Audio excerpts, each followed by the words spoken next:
In this video, I'm going to compare the Samsung Galaxy A12 that's pictured on the left and the OnePlus Nord N100 pictured on the right.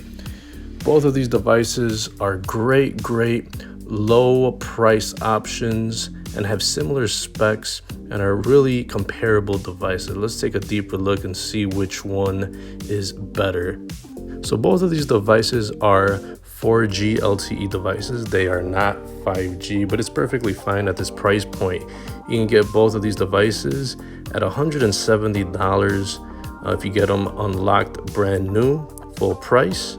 But you could also get them free on prepaid, such as at Metro if you port in your number. So these are some very compelling devices at some compelling prices. So let's talk about size. The Samsung comes in at 6.4 inches tall, 3 inches wide, 0.35 inches thick. The OnePlus N100 is 6.5 inches tall, around 3 inches wide, and 0.33 inches in thickness. So very similar size comparison on both of these devices. They both have a plastic build, but that's okay. It's expected at this price point. One benefit versus having a premium glass like flagships is that if you drop them, they won't get destroyed as easily. Regardless, I'll slap on a case on them to protect it from scratches and a few drops. Now for the weight, the Samsung comes in at 7.23 ounces, which is heavier than the 6.63 ounces on the N100. So you're getting a very lightweight device on the OnePlus N100. Now for the display and screen, one thing that really defines a price of a device and if it makes it a flagship, mid-tier, or low-end phone is the type of display, and these are definitely on the lower end.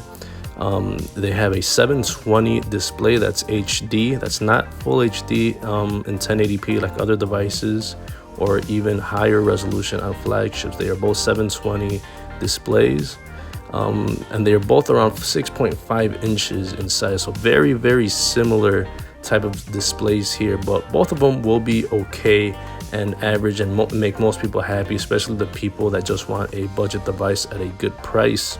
Except it has a little bit of an advantage on the N100 because it has a 90 hertz refresh rate. So that basically what that means is that you're getting a smoother scrolling on the screen, but it's very not as noticeable unless you had these devices head to head. Since these phones also have a low end display, the PPI is low as well. They both have very close. You got 270 PPI on the Samsung, 269 PPI on the N100. Now for the software, there's a big difference on these phones. Although they both run Android 10, they look very different from each other. You have the Samsung UI experience on the Galaxy, and you have Oxygen OS on the OnePlus N100. So Samsung, you're getting the Samsung UI. OnePlus, you're getting more of a stock Android version. So this really depends on the person. If you like a lot of customizations, you're gonna get them from both of these devices, but some people prefer Samsung and the way that its UI looks, which has come a long way, and it's almost the same type of software that you'll find on higher end Samsungs like the S21 or S20 or something like that.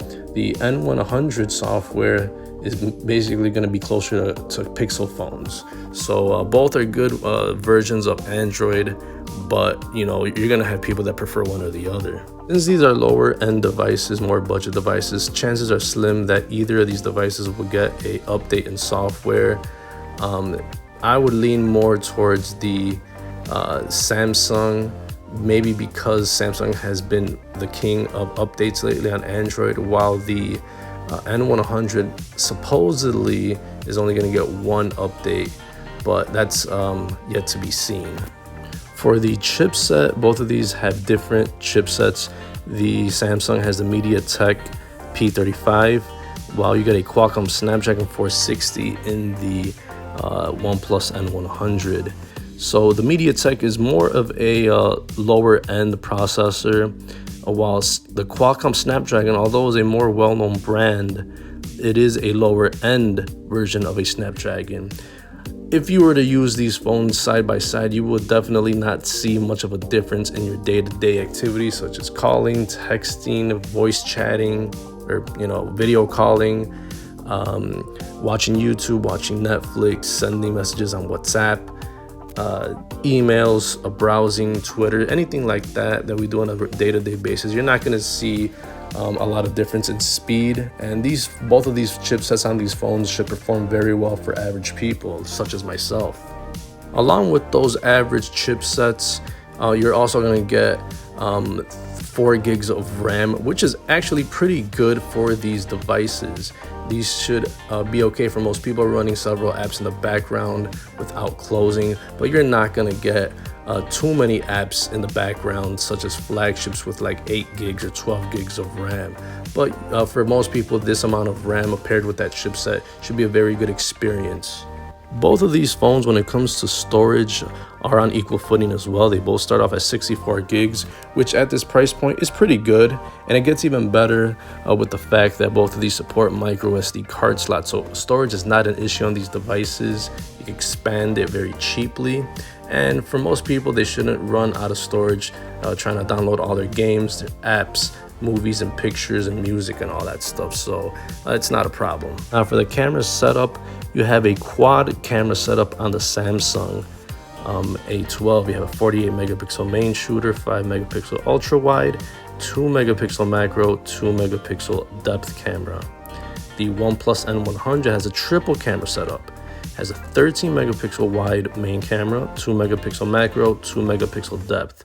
The main difference between these two devices is that the Samsung has that extra ultra wide camera.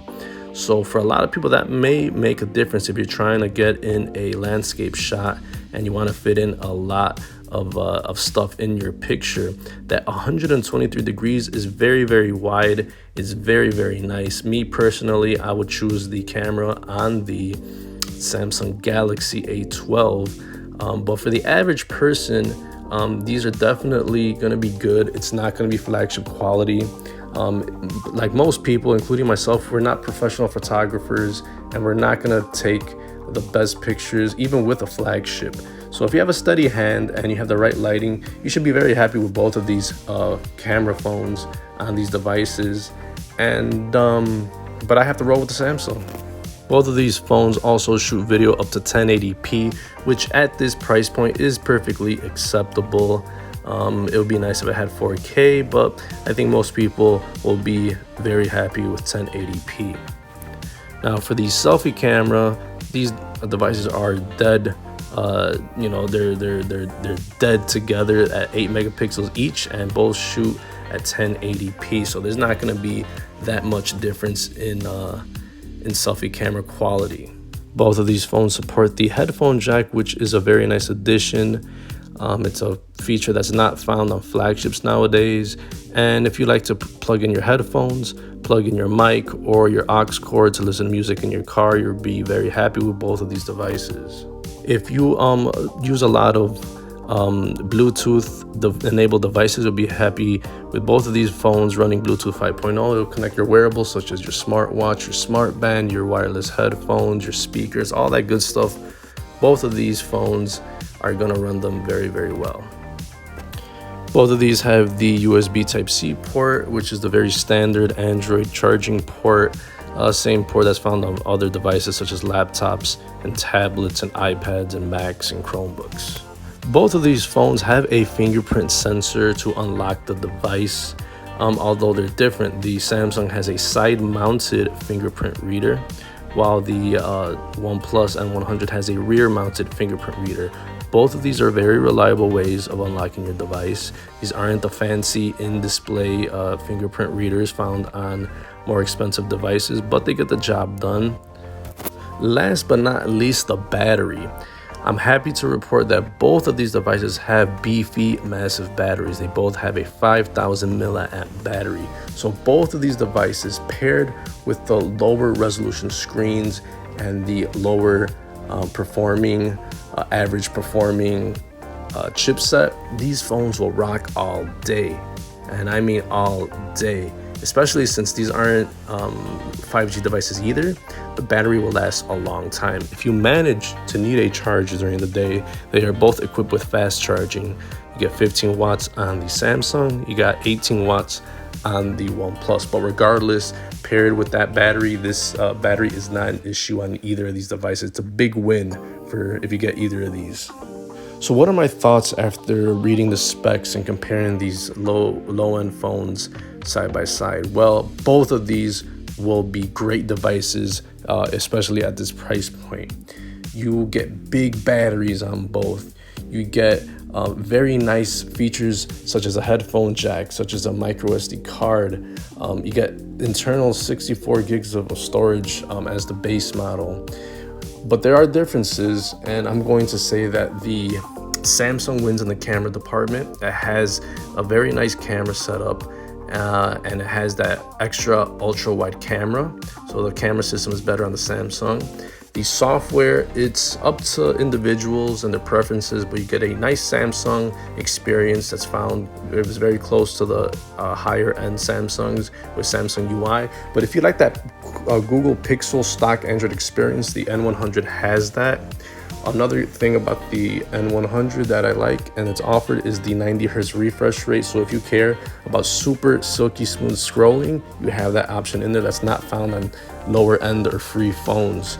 So either way, both of these phones will be great if you're not a very app or gaming intensive person, or if you don't edit a lot of videos and stuff like that. You'll be happy on both of these devices. Just a nice Samsung low-end device versus a nice low-end stock OnePlus device. Thanks for watching, guys. That's been my comparison of the Galaxy A12 and the OnePlus N100. Peace.